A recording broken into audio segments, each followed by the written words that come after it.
R S S ಮೇಲೆ ಹಲವಾರು ಆರೋಪಗಳು ಮಾಡ್ತಾರೆ. ಗಾಂಧಿ ಹತ್ಯೆ ಆಗಿರ್ಬೋದು, ಹಿಂದೂ ಮುಸ್ಲಿಂ ಗಲಭೆ, ಕೋಮು ಸಂಘರ್ಷ. ಆರ್ ಎಸ್ ಎಸ್ ತನ್ನ ಆದಾಯದ ಮೂಲವನ್ನು ಸರ್ಕಾರಕ್ಕೆ ಕೊಡ್ತಿಲ್ಲ, ತ್ರಿವರ್ಣ ಧ್ವಜವನ್ನು ವಿರೋಧಿಸಿದ್ರು, ಮನುವಿನ ವಿಚಾರ ಇಲ್ಲ ಅಂತ ಸಂವಿಧಾನವನ್ನು ತಿರಸ್ಕಾರ ಮಾಡಿದ್ರು. ಯಾವತ್ತು ನೋಡಿದ್ರು ಅಖಂಡ ಭಾರತ ಅಖಂಡ ಭಾರತ ಅಂತಾರೆ, ಭಾರತ ಹಿಂದೂಗಳ ರಾಷ್ಟ್ರ ಅಂತಾರೆ. ಹಾಗಾದರೆ ಮುಸ್ಲಿಂ ಎಲ್ಲಿಗೆ ಹೋಗ್ಬೇಕು? ಈ ಥರ ಆರೋಪಗಳನ್ನು ಆರ್ ಎಸ್ ಎಸ್ ಮೇಲೆ ಮಾಡ್ತಾರೆ. ಇದ್ರ ಬಗ್ಗೆ ತಮ್ಮ ವಿಚಾರ? ಆರೋಪಗಳು ಇದ್ದೇ ಇದೆ. ಅಂದರೆ ಎಲ್ಲ ಆರೋಪಗಳಿಗೂ ಕಾಲಕಾಲಕ್ಕೆ ಸಂಘದ ಕಡೆಯಿಂದ ಸ್ಪಷ್ಟೀಕರಣವನ್ನು ಮತ್ತು ಉತ್ತರವನ್ನು ಕೂಡ ನಾವು ಕೊಟ್ಟಿದ್ದೀವಿ. ಗಾಂಧಿ ಹತ್ಯೆಯಲ್ಲಿ ಆರ್ ಎಸ್ ಎಸ್ನ ಯಾವುದೇ ಪಾತ್ರ ಇಲ್ಲ. ಇದು ಕೇವಲ ನಾವು ಮಾತ್ರ ಹೇಳ್ತಾ ಇಲ್ಲ, ಸರ್ಕಾರದ ತನಿಖಾ ಆಯೋಗಗಳು ಹೇಳಿದೆ, ಗೃಹ ಇಲಾಖೆಯ ವರದಿಗಳು ಹೇಳಿದೆ, ಆನಂತರ ಅದರ ಬಗ್ಗೆ ಯೋಜನೆ ಮಾಡಿದಂತಹ ಜಸ್ಟಿಸ್ ಕಪೂರ್ ಕಮಿಷನ್ ಅವರು ಕೂಡ ಹೇಳಿದೆ. ಸಂಘದ ಮೇಲೆ ಏನು ಆರೋಪ ಹೊರಿಸಿ ನಿಷೇಧ ಮಾಡಿದೆ, ನಿಷೇಧವನ್ನು ಕೂಡ ಸರ್ಕಾರ ಆಗಿನ ಕಾಲದಲ್ಲಿ ವಾಪಸ್. ಸಾಮಾನ್ಯ ವ್ಯಕ್ತಿ ಆಚೆ ಕಡೆಯಿಂದ ನೋಡಿದಾಗ ಬೇರೆ ವಿರೋಧಿಗಳು ಹೇಳದಂಗೆ ಗಾಂಧಿ ಹತ್ಯೆ ಮಾಡಿದ್ರು ಆರ್ ಎಸ್ ಎಸ್ ಅಂತಾನೆ ಹೇಳ್ತಾರೆ. ಸುಳ್ಳು, ಅದನ್ನು ನಂಬಿಕೊಳ್ಳೋ ಅಗತ್ಯ ಇಲ್ಲ. ಸಮಾಜದಲ್ಲಿ ಮಿಥ್ಯಾ ಜ್ಞಾನ ಅಂತ ಒಂದಿದೆ, ತಪ್ಪು ತಿಳುವಳಿಕೆ, ಇದೇ ಸತ್ಯ ಅನ್ನುವುದನ್ನು ತಪ್ಪಾಗಿ ನಂಬಿಕೊಳ್ಳುವಂಥ ಅದನ್ನು ಮಿಥ್ಯಾ ಜ್ಞಾನ ಅಂತ ಕರೀತಾರೆ. ಆರ್ ಎಸ್ ಎಸ್ ಬಗ್ಗೆ ಆ ಥರ ಸಾಕಷ್ಟು ಸುಳ್ಳು ನಂಬಿಕೆಗಳು ಕೂಡ ಇದೆ. ಅಂದರೆ ಆರ್ ಎಸ್ ಎಸ್ ಅನ್ನುವಂಥ ನೀವು ಹೇಳಿದಾಗ ಗಾಂಧಿ ಹತ್ಯೆ ಮಾಡಿದವರು, ಆರ್ ಎಸ್ ಎಸ್ ಮುಸ್ಲಿಂ ವಿರೋಧಿ, ಆರ್ ಎಸ್ ಎಸ್ ಇನ್ಯಾವುದೋ ವಿರೋಧಿ, ಈ ಥರ ಏನೋ ಒಂದು ನೆರೆಟಿವ್ಗಳು ಸೆಟ್ ಮಾಡಿದ್ದಾರೆ. ಅದೆಲ್ಲ ಸುಳ್ಳುಗಳು. ವಾಸ್ತವ ಬೇರೆ ಇದೆ. ಸಂಘದ ಒಳಗಡೆ ಬಂದರೆ ಗೊತ್ತಾಗತ್ತೆ. ಒಬ್ಬ ಪತ್ರಕರ್ತರು ಸಂಘದ ಬಗ್ಗೆ ಒಂದು ಮಾತು ಹೇಳ್ತಾ ಒಂದು ಮಾತನ್ನು ಭಾಳ ಸೂಚ್ಯವಾಗಿ ಹೇಳಿದರು. It is very easy to misunderstand R S S and it is very difficult to understand R S S. R S S ಅನ್ನು ಅರ್ಥ ಮಾಡ್ಕೊಳ್ಳುವುದು ಕಷ್ಟ, ಅಪಾರ್ಥ ಮಾಡ್ಕೊಳ್ಳುವುದು ಸುಲಭ ಅಂತ ಅವ್ರು ಹೇಳಿದೆ. ಯಾಕೆಂದರೆ ಆರ್ ಎಸ್ ಎಸ್ ಬಗ್ಗೆ ಈ ಥರ ಹೇಳಿಬಿಡ್ತಾರೆ. ಆರೋಪ ಬಂದ ತಕ್ಷಣ ವಾಸ್ತವ ಏನು, ಸತ್ಯ ಏನು ನಾವು ಗೊತ್ತಾಗಬೇಕು. ಹೊರಗಡೆಯಿಂದ ನೋಡಿದರೆ ಗೊತ್ತಾಗಲ್ಲ, ಒಳಗಡೆ ಬಂದರೆ ಗೊತ್ತಾಗುತ್ತೆ. ಸಕ್ಕರೆ ಹೇಗಿದೆ ಅಂತ ಗೊತ್ತಾಗಬೇಕಿದ್ರೆ ಅದನ್ನು ರುಚಿ ನೋಡಬೇಕು, ಒಳಗಡೆ ತೊಗೊಳ್ಬೇಕು. ಸಂಘದ ಒಳಗಡೆ ಬಂದಾಗ ಸಂಘದ ಸತ್ಯ ಗೊತ್ತಾಗುತ್ತೆ. ಆವಾಗ ಈ ರೀತಿ ಎಲ್ಲ ಆರೋಪಗಳಿಗೆ ನಾವು ಉತ್ತರವನ್ನು ಸಂಘದಲ್ಲೇ ಕಂಡುಕೊಳ್ಳೋಕ್ಕಾಗುತ್ತೆ. ಒಂದು ವಿಷಯ, ಈ ವಿಷಯಗಳಿಗೆ ಸಂಘ ಆಲ್ರೆಡಿ ಸ್ಪಷ್ಟೀಕರಣ ಕೊಟ್ಟಿದೆ. ಉದಾಹರಣೆಗೆ ಆರ್ ಎಸ್ ಎಸ್ ಅನ್ನ ಮನುವಾದಿ ಆ ಥರದ್ದೆಲ್ಲ ಹೇಳ್ತಾರೆ, ಕೋಮುವಾದಿ ಹೇಳ್ತಾರೆ. ಆ ಥರ ಏನಿಲ್ಲ. ಸಂಘ ತೆರೆದಿರುವ, ಸದಾ ಓಪನ್ ಆಗಿರುವ ಒಂದು ವಿಶಾಲ ಸಂಘಟನೆ. ಸಂಘದ ಕೆಲಸ ಎಲ್ಲೂ ಕೂಡ ಓಪನ್ ಗ್ರೌಂಡ್ಗಳಲ್ಲಿ ಆಗುತ್ತೆ. ಶಾಖೆಗಳು ಓಪನ್ ಆಗಿ ನಡೆಯುತ್ತೆ, ದೇಶಾದ್ಯಂತ ನಡೆಯುತ್ತೆ. ನಮ್ದು ಯಾವುದೇ ಮುಚ್ಚಿದ ಕ್ಲೋಸ್ ರೂಮ್ ಟಾಕ್ಸ್ಗೆ ಯಾವುದೇ ಇಲ್ಲ. ಎಲ್ಲವೂ ಕೂಡ ಓಪನ್ ಆಗಿ ಮುಕ್ತವಾಗಿರೋ ಸಂಘಟನೆ. ಪಥಸಂಚಲನ ನೋಡಿರ್ಬೋದು, ಉತ್ಸವ ನೋಡಿರ್ಬೋದು. ಸಂಘದ ಬಾಗಿಲುಗಳು ಸದಾ ತೆರೆದಿದೆ.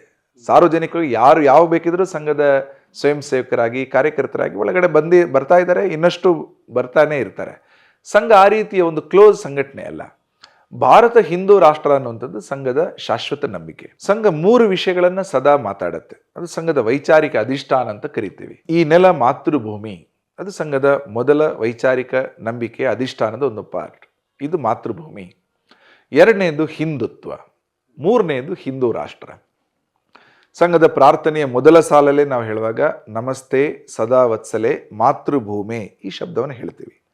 ಪ್ರಾರ್ಥನೆ ಕೊನೆಯ ಸಾಲಲ್ಲೂ ಕೂಡ ಭಾರತ್ ಮಾತಾ ಕಿ ಜೈ ಅಂತ ಹೇಳ್ತೀವಿ. ಅಂದರೆ ಪ್ರಾರ್ಥನೆಯ ಮೊದಲು ಮತ್ತು ಕೊನೆಯ ಸಾಲಲ್ಲೂ ಕೂಡ ಮಾತೆಯ ಬಗ್ಗೆ, ಭಾರತ ತಾಯಿ ಸ್ವರೂಪದಲ್ಲಿ, ಮಾತೃ ಸ್ವರೂಪದಲ್ಲಿ ನೋಡ್ತೀವಿ.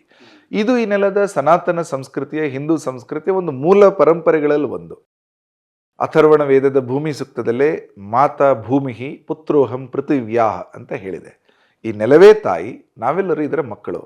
ಈ ಭಾವ ಸಂಘ ಇದುವರೆಗೂ ಕೂಡ ಮಾತೃಭೂಮಿಯ ಪರಿಕಲ್ಪನೆಯಲ್ಲಿ ಬೆಳೆಸ್ಕೊಂಡು ಬರ್ತಾ ಇದೆ. ಸಂಘದ ವೈಚಾರಿಕ ಸಿದ್ಧಾಂತಗಳಲ್ಲಿ, ಅಧಿಷ್ಠಾನಗಳಲ್ಲಿ ಅದು ಪ್ರಮುಖವಾದ್ದು. 2ನೇದು ಹಿಂದುತ್ವ. ಹಿಂದೂತನದ ಅಭಿವ್ಯಕ್ತಿಯನ್ನು ಹಿಂದುತ್ವ ಅಂತ ಕರಿತೀವಿ. ಹಿಂದೂ ಮೌಲ್ಯಗಳೇನಿದೆ ಅದು ಏನು ಪ್ರಕಟಗೊಳ್ಳುತ್ತೆ, ಹೊರಗಡೆ ಬರುತ್ತೆ, ಅದನ್ನು ನಾವು ಹಿಂದುತ್ವ ಅಂತ ಕರಿತೀವಿ.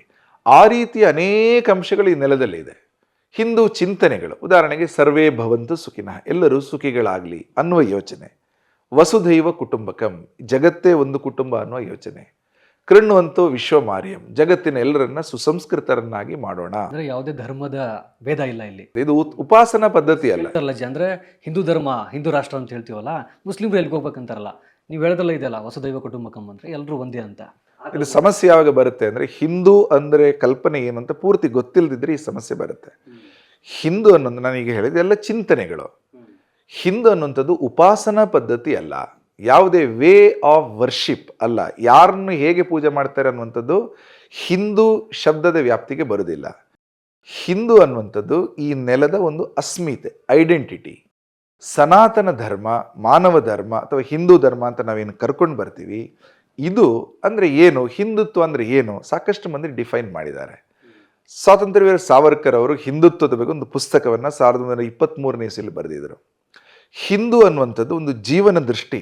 ಡಾಕ್ಟರ್ ಸರ್ವಪಳ್ಳಿ ರಾಧಾಕೃಷ್ಣನ್ ಅವರ 1926ನೇ ಇಸವಿಯ ಆಕ್ಸ್ಫರ್ಡ್ ಯೂನಿವರ್ಸಿಟಿಯ ಭಾಷಣಗಳ ಸಂಗ್ರಹದ ಒಂದು ಪುಸ್ತಕ ಇದೆ. ಹಿಂದೂ ಅಂದರೆ ಒಂದು ಜೀವನವನ್ನು ನೋಡುವ ದೃಷ್ಟಿ.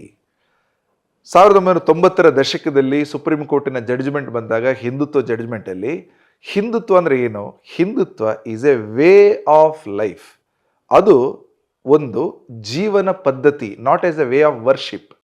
ಇದೊಂದು ವೇ ಆಫ್ ವರ್ಷಿಪ್ ಅಲ್ಲ, ಉಪಾಸನಾ ಪದ್ಧತಿ ಅಲ್ಲ, ವೇ ಆಫ್ ಲೈಫ್ ಅನ್ನೋದನ್ನು ಅದು ಹೇಳಿದೆ.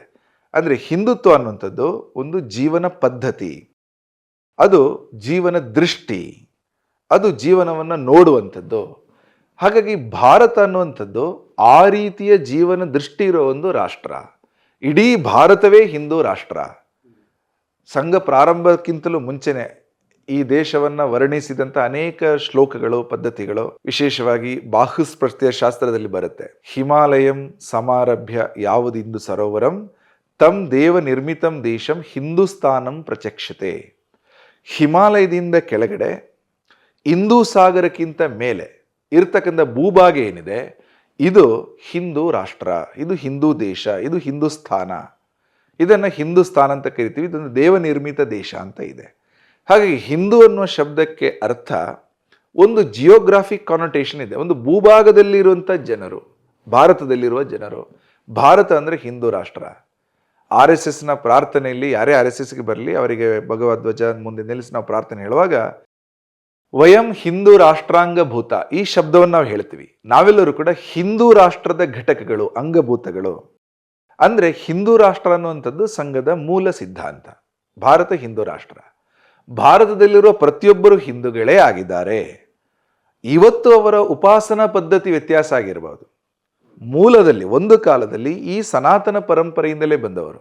ರಾಮಾಯಣ, ಮಹಾಭಾರತ, ರಾಮ, ಕೃಷ್ಣ ಈ ಇತಿಹಾಸದ ವಂಶಸ್ಥರೇ ಆಗಿದ್ದಾರೆ.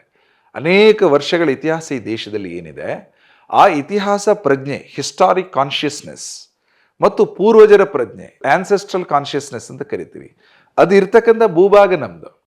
ಇವತ್ತು ಕೆಲವರು ಉಪಾಸನಾ ಪದ್ಧತಿಯನ್ನು ವ್ಯತ್ಯಾಸ ಇರಬಹುದು, ಆದರೆ ಮೂಲ ಹಿಂದೂ ಧರ್ಮದ ಒಂದು ಆನ್ಸೆಸ್ಟ್ರಿಯನ್ನು ತಗೊಂಡಾಗ, ಪೂರ್ವಜರ ಪರಂಪರೆಯನ್ನು ತಗೊಂಡಾಗ ಭಾರತೀಯರೆಲ್ಲರೂ ಹಿಂದೂಗಳೇ. ನಮ್ಮ ಸರಸಂಘ ಚಾಲಕರು ಹೇಳುವ ಹಾಗೆಯೇ ಭಾರತದಲ್ಲಿರುವ ಎಲ್ಲರ DNA ಕೂಡ ಒಂದೇನೆ. ಮೂಲದಲ್ಲಿ ನಾವೆಲ್ಲರೂ ಕೂಡ ಒಂದೇ ವಂಶಸ್ಥರೇ. ಅಂದರೆ ಭಾರತದಲ್ಲಿ ವಾಸಿಸುವ ಪ್ರತಿಯೊಬ್ಬನು ಕೂಡ ಹಿಂದೂಗಳೇ. ಹಿಂದೂ ಅನ್ನುವಂಥದ್ದು ಉಪಾಸನಾ ಪದ್ಧತಿ ಆಧಾರದಲ್ಲಿ ಇಲ್ಲ, way of life, way of worship ಅಲ್ಲ. ಸ್ವಾಮಿ ವಿವೇಕಾನಂದರು ಕೂಡ ಅಮೆರಿಕದಲ್ಲಿ ಮಾತಾಡ್ತಾ ಇದ್ದಾಗ 1893 ಸೆಪ್ಟೆಂಬರ್ 11ಕ್ಕೆ ಅವರ ಪ್ರಾರಂಭದ ಮಾತುಗಳಲ್ಲಿ ದೇಶದ ಪರಿಚಯ ಮಾಡಿಕೊಟ್ರು. Sisters and brothers of America ಅಂತ ಹೇಳಿದ ಮೇಲೆ ಅವರು 3 ವಿಷಯಗಳನ್ನು ಹೇಳಿದರು.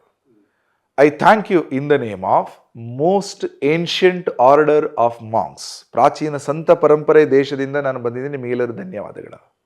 I thank you in the name of mother of all religions. ಪ್ರಾಚೀನ ಮತ ಪಂಥಗಳ ತಾಯ್ನೆಲ ಭಾರತ. ಎಲ್ಲ ಉಪಾಸನಾ ಪದ್ಧತಿ, ಮತ ಪದ್ಧತಿ ಅಥವಾ ಏನೆಲ್ಲ ಇವತ್ತೇನೋ ಹೇಳ್ತೀವಿ, ಆ ಎಲ್ಲ ಯೋಚನೆಗಳನ್ನು ಭಾರತದಲ್ಲಿ ಆಲ್ರೆಡಿ ಮಾಡಿದ್ದಾರೆ. ಆ ಥರ ವಿಚಾರಗಳು, ಆ ಥರ ಪ್ರಾಚೀನ ಮತಪಂಥಗಳು, ಅದರ ತಾಯ್ನೆಲ, mother of all religions. And I thank you in the name of millions and millions of Hindu people of all class and sects. ಅವರ ಮಾತು ಅಂದರೆ ಮಿಲಿಯಾನುಗಟ್ಟಲೆ ಹಿಂದೂಗಳ ಪರವಾಗಿ ಅಂತ ಅವರು ಹೇಳಿದಾಗ ಇಡೀ ದೇಶವಾಸಿಗಳ ಪರವಾಗಿ ಅನ್ನುವ ಅರ್ಥದಲ್ಲಿ ಅವರು ಹೇಳಿದ್ದಾರೆ. ಹಾಗಾಗಿ ಹಿಂದೂ ಶಬ್ದಕ್ಕೆ ಅನೇಕ ಉದಾಹರಣೆಗಳನ್ನು, ಇದೆಲ್ಲ RSS ಪ್ರಾರಂಭಕ್ಕಿಂತಲೇ ಮುಂಚಿನಿಂದ ಉದಾಹರಣೆಗಳು ನಾನು ಹೇಳ್ತಾ ಇದ್ದೀನಿ. ಈ ದೇಶದ ಅನೇಕ ಚಿಂತಕರು ಅನೇಕ ವಿಷಯಗಳನ್ನು ಹೇಳಿದ್ದಾರೆ. ಉದಾಹರಣೆಗೆ ಮದನ್ ಮೋಹನ್ ಮಾಳವಿಯವರು ಬನಾರಸ್ ಹಿಂದೂ ಯೂನಿವರ್ಸಿಟಿ ಅಂತ ಹೆಸರಿಟ್ಟಿದ್ದಾರೆ. ಹಿಂದೂ ಅನ್ನುವಂಥದ್ದು ಎಲ್ಲರಿಗೂ ಸಂಬಂಧಪಟ್ಟ ವಿಷಯ. ಹಿಂದೂಸ್ತಾನ್ ಮಿಷನ್ ಟೂಲ್ಸ್, HMT ಎಲ್ಲರಿಗೂ ಸಂಬಂಧಪಟ್ಟದ್ದು. ದಿ ಹಿಂದೂ ಅಂತ ಒಂದು ಪತ್ರಿಕೆ ಇದೆ, ಅದು ಎಲ್ಲರೂ ಓದಬಹುದಾದ ಪತ್ರಿಕೆ. ಅದು ಹಿಂದೂ ಅನ್ನುವಂಥದ್ದು ಈ ದೇಶದ ಒಂದು ಐಡೆಂಟಿಟಿ, ಅಸ್ಮಿತೆ. ಹಾಗಾಗಿ ಹಿಂದೂ ಶಬ್ದದ ಸರಿಯಾದ ಅರ್ಥವನ್ನು ನಾವು ತಿಳ್ಕೊಳ್ಬೇಕಾಗತ್ತೆ. ಹಿಂದೂ ಅಂದಾಗ ಈ ದೇಶದ ಸಮಗ್ರತೆಯನ್ನು ಬಿಂಬಿಸೋ ಒಂದು ಶಬ್ದ. ಭಾರತ ಹಿಂದೂ ರಾಷ್ಟ್ರ ಅನ್ನುವಂಥದ್ದು ಸಂಘದ ಒಂದು ವೈಚಾರಿಕ ನಂಬಿಕೆ ಮತ್ತು ಆ ಹಿಂದೂ ರಾಷ್ಟ್ರದ ಬಗ್ಗೆ ಸಂಘ ಕಾಲಕಾಲಕ್ಕೆ ಮಾತಾಡ್ತಾ ಬರ್ತಾ ಇದೆ. ಹೀಗಾಗಿ ಕಳೆದ 100 ವರ್ಷದಲ್ಲಿ ಸಂಘ ಹಿಂದೂ ಅಸ್ಮಿತೆಯನ್ನು, ನಾನೊಬ್ಬ ಹಿಂದೂ ಅನ್ನುವ ಅಸ್ಮಿತೆ ಏನಿದೆ ಪ್ರತಿ ದೇಶವಾಸಿಯಲ್ಲೂ ಮೂಡಿಸಿದೆ. ನಾವು 4 ಶಬ್ದಗಳನ್ನು ಮಾತಾಡ್ತೀವಿ: ಧರ್ಮ, ಸಂಸ್ಕೃತಿ, ಸಮಾಜ ಮತ್ತು ರಾಷ್ಟ್ರ. ಈ 4 ಶಬ್ದಗಳಲ್ಲಿ ಹಿಂದೂತನ ಇದೆ. ಹಿಂದೂ ಧರ್ಮ, ಹಿಂದೂ ಸಂಸ್ಕೃತಿ, ಹಿಂದೂ ಸಮಾಜ ಮತ್ತು ಹಿಂದೂ ರಾಷ್ಟ್ರ. ಸಂಘ ಮಾತಾಡುವಾಗ ಈ 4 ಶಬ್ದಗಳ ಮುಂದೆನೂ ಕೂಡ ಹಿಂದೂ ಶಬ್ದವನ್ನು ಪ್ರಿಫಿಕ್ಸ್ ಮಾಡಿಕೊಂಡು ಮಾತಾಡಿದೆ. ಯಾಕೆಂದ್ರೆ ಇದಕ್ಕೊಂದು ಐಡೆಂಟಿಟಿ ಇದೆ. ಧರ್ಮ ಅನ್ನುವಂಥದ್ದು ಚಿಂತನೆಯ ಭಾಗ. ಸರ್ವೇ ಭವಂತು ಸುಖಿನ, ಅದೊಂದು ಚಿಂತನೆಯಲ್ಲಿ ಇರುತ್ತೆ. ಆ ಚಿಂತನೆಗಳು ಅನುಷ್ಠಾನಕ್ಕೆ ಆಗಬೇಕಿದ್ರೆ, ಇಂಪ್ಲಿಮೆಂಟೇಷನ್ಗೆ ಬರಬೇಕಿದ್ರೆ ಸಂಸ್ಕೃತಿ ಬೇಕು. ಧರ್ಮದ ಪಾಲನೆ ಸಂಸ್ಕೃತಿಯಿಂದಾಗಿ ನಡೆಯುತ್ತೆ. ಸಂಸ್ಕೃತಿಯ ಸಂರಕ್ಷಣೆಗೆ ಸಮಾಜ ಬೇಕು. ಹಿಂದೂ ಸಮಾಜ ಇದ್ರೆ ಹಿಂದೂ ಸಂಸ್ಕೃತಿಯ ಸಂರಕ್ಷಣೆ ಆಗತ್ತೆ. ಸಮಾಜದ ವಿಸ್ತೃತ ರೂಪವೇ ರಾಷ್ಟ್ರ. ಹಾಗಾಗಿ ಒಬ್ಬ ಸ್ವಯಂ ಸೇವಕ ಹಿಂದೂ ಧರ್ಮ, ಹಿಂದೂ ಸಂಸ್ಕೃತಿ, ಹಿಂದೂ ಸಮಾಜ, ಹಿಂದೂ ರಾಷ್ಟ್ರ ಇದೆಲ್ಲವನ್ನು ಗಮನಿಸಿಕೊಂಡು ಆತ ಕಾರ್ಯಪ್ರವೃತ್ತನಾಗ್ತಾನೆ. ಹಾಗಾಗಿ ಸಂಘದ ಸ್ವಯಂ ಸೇವಕ ಅಥವಾ ಕಾರ್ಯಕರ್ತ ಅಂದಾಗ ನಾನೇನು ಮಾಡ್ತಾ ಇದ್ದೀನಿ ಅನ್ನುವುದರ ಕಾರ್ಯದ ಅರಿವು ಅವರಿಗೆ ಇದ್ದೇ ಇರುತ್ತೆ. ಸಂಘದ ಕೆಲಸವನ್ನು ದೀರ್ಘಕಾಲ ಮಾಡ್ತಾ ಇರ್ತಾರೆ. ಸಂಘದ ಈ ಮೂಲ ಯೋಚನೆ ಏನಿದೆ, ಇದು ಈ ನೆಲದ ಯೋಚನೆ, ಈ ನೆಲದಲ್ಲಿ ಮುಂಚೆನೇ ಇದ್ದಂತಹ ಯೋಚನೆ. ಅದನ್ನು ಮಾಡಿಕೊಂಡು ಸಂಘದ ಸ್ವಯಂ ಸೇವಕರು ಕೆಲಸ ಮಾಡ್ತಾ ಬರ್ತಾ ಇದ್ದಾರೆ. ಆ ಕೆಲಸ ಮಾಡ್ತಾ ಬರುವಾಗ ಈ ರೀತಿಯ ನೀವು ಹೇಳಿದ ಅನೇಕ ಆರೋಪಗಳು ಇದ್ದೇ ಇರುತ್ತೆ. ಆದರೆ ಆರೋಪಗಳು ಒಂದು ಕಡೆ, ಸಂಘದ ಸ್ವಯಂ ಸೇವಕರು ತಾವು ಮಾಡುವ ಕೆಲಸದ ಬಗ್ಗೆ ಹೆಚ್ಚು ಫೋಕಸ್ ಮಾಡಿಕೊಂಡು ಗಮನ ಕೇಂದ್ರೀಕರಿಸಿ ಆರೋಪಗಳಿಗೆ ಹೆಚ್ಚು ಕಿವಿಗೊಡದೆ ತಮ್ಮ ಕೆಲಸದಲ್ಲಿ ಮುಂದುವರಿತಾ ಬರ್ತಾ ಇರ್ತಾರೆ. ಮತ್ತು RSS ಸರ್ಕಾರಕ್ಕೆ ತನ್ನ ಆದಾಯದ ಮೂಲವನ್ನು ಕೊಡ್ತಿಲ್ಲ ಅನ್ನೋ ಒಂದು ಆರೋಪ ಇದೆ. ಆ ಥರ ಏನೇ ಇಲ್ಲ. ಸಂಘದ ಎಲ್ಲವೂ ಕೂಡ ಸಂಸ್ಥೆಗಳು ಈಗಾಗಲೇ ಅದರ ವ್ಯವಸ್ಥೆಗಳೆಲ್ಲ ಇದೆ. ಅದಕ್ಕೆ ತಕ್ಕದಾದ ಟ್ರಸ್ಟ್ಗಳು, ಸೊಸೈಟಿಗಳೆಲ್ಲ ನಿರ್ಮಾಣ ಆಗಿದೆ. ಆರೋಪಗಳನ್ನ ಹೇಳಿದ್ನಲ್ಲ, ಸಾಕಷ್ಟು ಆರೋಪಗಳು ಸಂಘಕ್ಕೆ ಬರುತ್ತೆ. ವಾಸ್ತವ ಬೇರೆ ಇರುತ್ತೆ. ಆರೋಪಗಳು ಮತ್ತು ವಾಸ್ತವಗಳು ಅದರ ಬಗ್ಗೆ ನಮ್ಗೆ ಗೊತ್ತಿರಬೇಕು. ಸಂಘದ ಒಳಗಡೆ ಬಂದಾಗ ನಮಗೆ ಈ ವ್ಯವಸ್ಥೆಗಳೆಲ್ಲ ಗೊತ್ತಾಗುತ್ತೆ.